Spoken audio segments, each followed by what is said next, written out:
আসসালামু আলাইকুম। আজকে ডাক্তার মমিন স্যার আসছে আমাদের খামারে। তো আজকে বেসিক্যালি প্রেগনেন্সি চেক দেওয়া হচ্ছে আমাদের কিছু গরুর।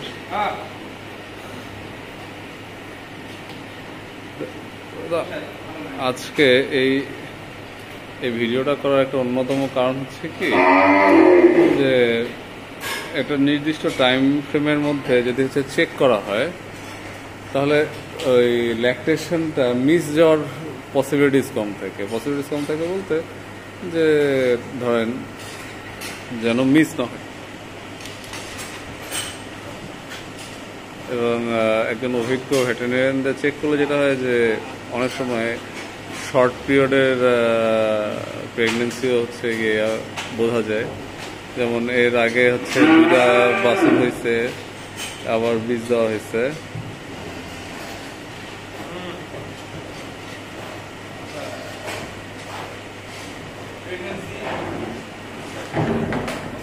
জি স্যার, জি স্যার। আমরা গরুকে সাধারণত আমি সবসময় একটা কথা বলে থাকি, সেটা হলো গরুর প্রেগনেন্সি চেক করতে হবে ফার্স্ট বীজ দেওয়ার পর। সেটা যদি বকনা গরু হয় তাহলে 35 দিনেই চেক করা যাবে। আর যদি একবার দুইবার বীজ দেওয়া হয় তাহলে সেই গরুটা একবার দুইবার বাচ্চা দেয়, তাহলে সেই গরুটা চেক করতে হবে বীজ দেওয়ার 50 দিন পর, মানে 50 দিনের মধ্যে, 50 থেকে 55 দিনের মধ্যে। এতে করে যেটা হবে সেটা যদি আমরা জানি যে গরুটা প্রেগনেন্ট, তাহলে তো আলহামদুলিল্লাহ আমরা সুন্দরভাবে মেনটেন্স করতে পারবো। আর না হলে যদি না বুঝি যে প্রেগনেন্ট না এই সময়ের মধ্যে, তাহলে আমরা পসিবিলিটি নিতে পারবো প্রেগনেন্ট করার। আর না হলে আমরা যদি 3 মাস পরে যা চেক করি আমরা সাধারণত যেটা, তো ওই পরিস্থিতিতে যদি আমরা যদি চেক করি আর যদি দেখি প্রেগনেন্ট না, তাহলে কিন্তু আমার 2 মাস বসে খাওয়ানো লাগবে গরুকে। আর একটা গরু 1 মাস বসে খেলে সে একদিনে যদি আমার মিনিমাম 400 টাকা খায়, তাহলে হচ্ছে মাসে খায় 12,000 টাকা।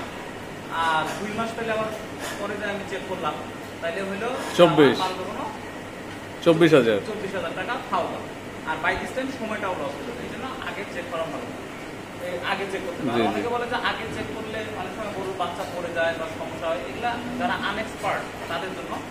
আর এ পর্যন্ত আমার তো বহু প্রায় মনে হয় যে 20-30 হাজারের মতো চেক হয়ে গেছে। যাই হোক, কোনো গরুতেই এখন পর্যন্ত এরকম কোনো সমস্যা হয়। আর আপনার এই গরুর ব্যাপারে রেজাল্ট হলো এখন পজিটিভ, আলহামদুলিল্লাহ। আলহামদুলিল্লাহ স্যার। আরো হচ্ছে 2টা গরু ছিল, ওরা হচ্ছে বকনা।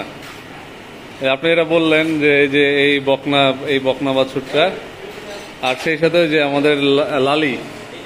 জি স্যার।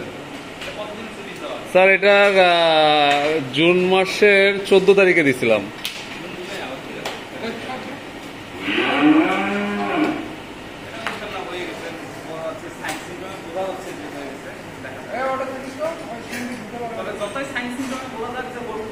জি স্যার।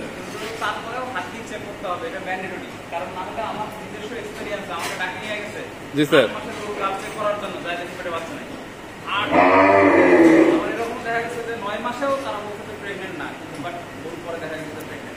স্যার আপনার এখানে হচ্ছে, আপনার মনে আছে কিনা জানি না, আমাদের কিন্তু হচ্ছে কি এই যে পাশের যে হেলিকপ্টারে কিন্তু এরকম একবার হয়েছে যে আমরা তো হচ্ছে মানে পরে আর হিট দেখি নাই, মিউকাস দেখি নাই। 4 মাস পর হচ্ছে আপনাকে দিয়ে চেক দেওয়া হয়েছিলাম, তখন আপনি বলছেন প্রেগনেন্ট না।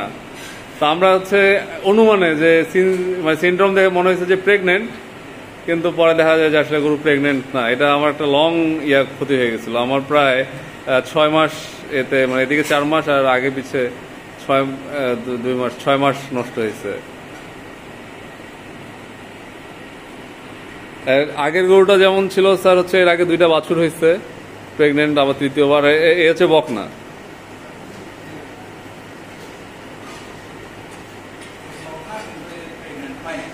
হয়নি।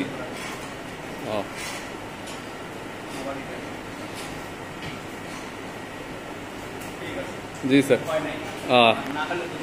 না, এই যে এই জিনিসটাই স্যার, যে এর মধ্যে কিন্তু এর হিটও আসে নাই, হিটের কোনো সিনড্রোমও ছিল না।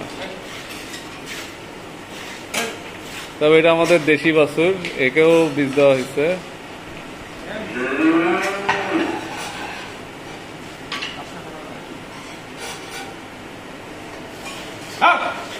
তো স্যার যেমন একটা জিনিস বললো যে আমাদের এই যে বাছুরটা দেখে মনে হচ্ছে গাভ হয়েছে, কিন্তু বেসিক্যালি গাভ হয়নি, এবং একে হচ্ছে কি আবার বীজ দেওয়া হবে।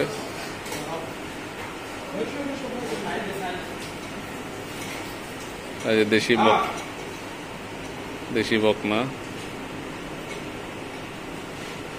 এটা ঠিক দেশি না, এর মা হচ্ছে যে এটা লাল এটা, আর এরকে ক্রস বীজ দেওয়া হয়েছিল। তো যেটা একটা ভুল হয়েছিল, এটাও একই টাইম পিরিয়ড। মাশাআল্লাহ মাশাআল্লাহ। এই যে এটা যেমন দেখে বোঝা যায় না, কিন্তু হচ্ছে এটা প্রেগনেন্ট। মাশাআল্লাহ, আলহামদুলিল্লাহ। স্যার আমাদের হচ্ছে যে লালি,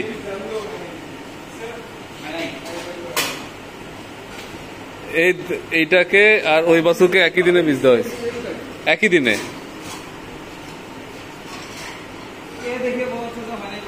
হ্যাঁ হ্যাঁ, এইটাই।